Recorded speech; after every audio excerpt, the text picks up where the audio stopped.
কি বাঁচতেছে গো? ওই দেখো কতগুলো পাট শাক নিয়ে আসছে যে তখন ওগুলোতে বাঁচা হয়েছিল। পাট শাক দিয়ে কি করবা, বড়া?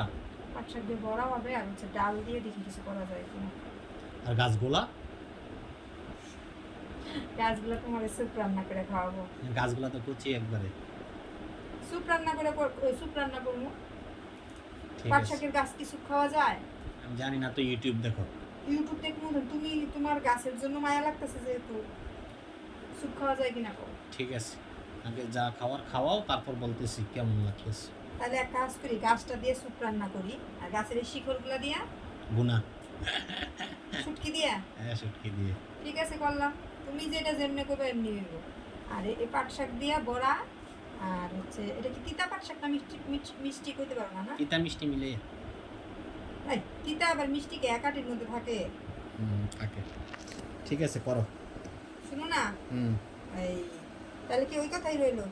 আমার আমার ফেসবুকের বন্ধুরাকে কিভাবে খায় একটু জিজ্ঞাসা করো। এগুলারে স্যুপ রান্না করে খায় না কি করে খায়, আপনারা কীভাবে খান একটু বলেন তো। আমার বর এগুলারে দিয়া স্যুপ রান্না করে খাইব।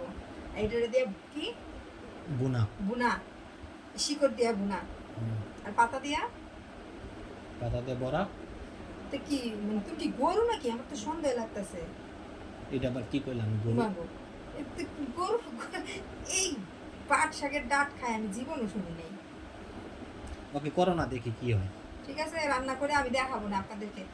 এই পাট ভুনাটাও দেখামু, শাকটাও দেখামু, তারপর আরেকটা জানি কি কইছিলা, স্যুপ। ঠিক আছে, ওকে। আচ্ছা।